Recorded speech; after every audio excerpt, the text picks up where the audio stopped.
To What Is It Like to Live With, a series of small shows to see the effect of what things are really like to live with. And today I've taken on the Nissan Big Turn On Challenge, and I've got a Nissan Leaf for 24 hours. I'm here at Desira in Norwich to pick up my Nissan. I'm going to be taking on a series of journeys across Norfolk to and from business appointments in a real life business application, and I've plotted a route of 80 or so miles to carry that out. So let's see if we can start the Nissan up. It's an interesting car. It's an automatic style transmission, and we go through the normal process of just pressing the start button, and that's it. No big engine sounds, no big roaring V8s, just pure electric fun. So it comes well appointed. You've got very light power steering. You've got exceptionally good visibility in this vehicle.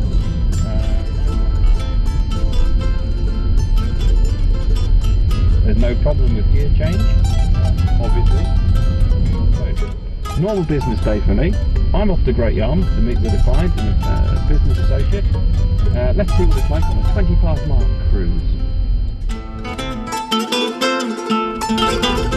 Well, I've just engaged econo mode in the automatic transmission stroke gear knob, and I've now got a range of 82 miles until my battery full charge, and I want to see if it's possible to do 82 miles. Range anxiety is often a problem with electric vehicles, and the perception is that you get paranoid about your metering. Obviously today I'm being a little bit over enthusiastic about range anxiety because I'm not used to the vehicle. I've got quite a heavy schedule to keep to, and I'm going to keep an eye on that little gauge on the dashboard. However, in normal day-to-day life, I guess most people will be the same as you would driving your car on a third of a tank. The rolling hills of Norfolk. Norfolk has some incredible geographical features which are advantageous to electric transportation, and that's the long, straight, flat roads. It would be better if they were downhill, of course, because you could generate electricity. Oh well. Here we are at the industrial oil and gas heartland of the eastern region, Great Yarmouth, and what a wonderful place it is too. Quick business stop at Dabrook, and then on to my next appointment at Hethel Engineering Centre. Charge-wise, the car is running at 43 mile range, which I'm starting to feel my first twinge of range anxiety. Today I've still got another 22 miles to go down to Hethel Engineering Centre, and which is my next business meeting, and luckily there is a charging post there, but whether I can get enough juice in it in an hour during my meeting to continue, I don't know. But these are the sort of things. Let's talk about the interior of the Nissan Leaf. It's very roomy, seats are comfortable, rear legroom is surprisingly large. A high-speed tour of South Norfolk as I head towards the Hethel Engineering Centre and my next business appointment. I hope to put about an hour's charge in the Nissan Leaf at their designated charging point. So here we are with our first attempt at charging the Nissan Leaf, and here's my charging post. Apparently I've got to use this little card to do something. Has that worked?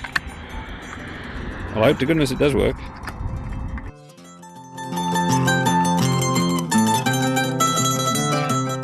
Well, there we have it, the first perils of electric car ownership. Charging points that don't function. This has put me in a bit of a predicament. I've got 11 miles worth of electricity left in the batteries, and I can't charge up. So I'm now having to reschedule my afternoon meetings to take into account this failure. Oops. Just so happens I can go to another place and pick up some electricity. They normally supply electricity to the super yacht industry, so surely they should be able to put some electricity in the Leaf.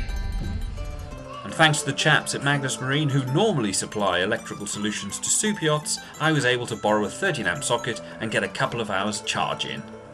Well, I've managed to get 2 hours charge in the battery at my last meeting, and I've gone from 8 miles range to 27 miles range, and I'm a little bit disappointed on that, given that it was a fast charger, but well, we'll just have to see how we get on for the rest of the day.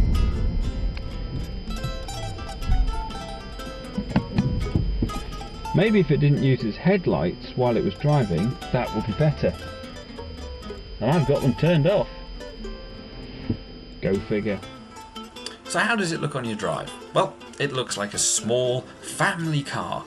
Very Japanese styling, but of course that's the norm nowadays. The only big difference, of course, is that it has a lead at the front back to the charging post, or in this case, the socket. So here we have the Amelia strapped in the back of the car. Plenty of legroom.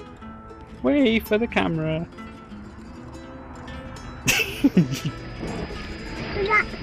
Are you putting on? Yeah. Experience. Experience? It's a bit odd. It isn't it now? I've started it up. You won't believe it. Have you really? Yeah. Just like yours. Ooh, it has a camera. It does. Ooh, I like that. They're very comfortable actually. I thought when I got in, the first thing I noticed was it feels like a normal car. Yeah. Yeah, but Really? and where's Emilia? There, in the back. Where are you? Are you inside the Nissan Leaf? That's my first part of a tree starting to appear, or is it a leaf? I don't know. Can you see that, Laura? Yeah. It's like a lot of branches of a Christmas tree. Right. To reward me for driving sensibly, Really? apparently. Oh. It's about to disappear. Thank you very much. Thank you. What I still can't understand is, for an electric car, why it drives with the headlights on. Yeah, I can't turn them off. I can't turn them off. The headlights are, the side lights are on. And there we have an entire week's family shopping in the back of the Nissan Leaf. And plenty of space to spare too. This little car. Yeah.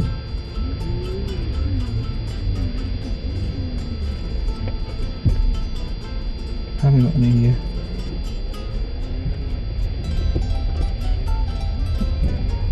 So that means when you start to drive, you have to look at the screen and press things. Apparently so.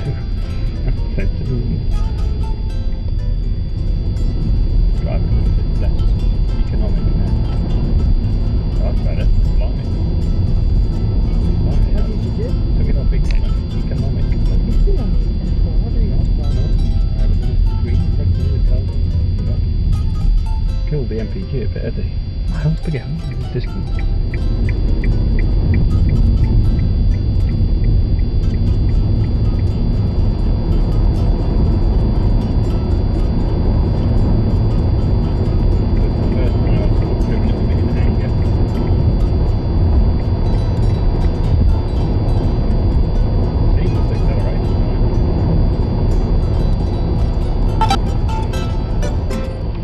I think we'll avoid eco mode this time.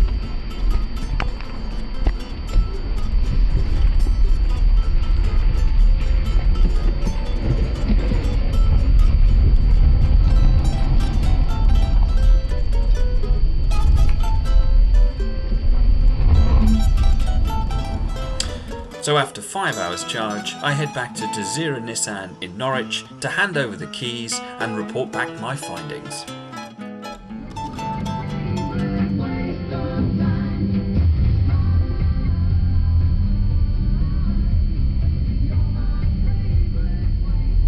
that's the end of my 24 hours with the Nissan Leaf, and it's mainly been enjoyable.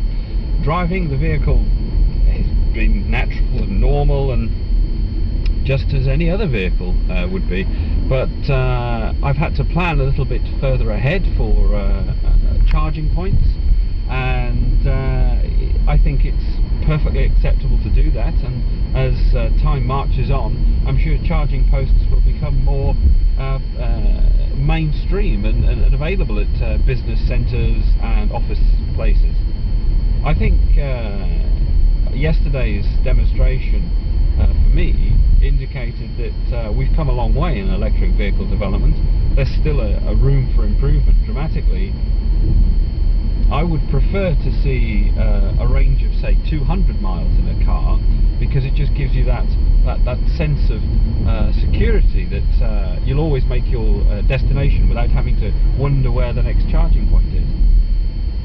I think I would get a little bit frustrated with the cable situation, having to unfurl a cable from the boot of the vehicle every time I need to charge it. And I think what Leaf should do is take a leaf out of the Nemesis book that has its own onboard cable. But these are little things that can be ironed out as a vehicle becomes more popular. So what's it like to live with? Well, the Nissan Leaf is a very practical car and can be used for business or home. You just need to plan your routes, that's all.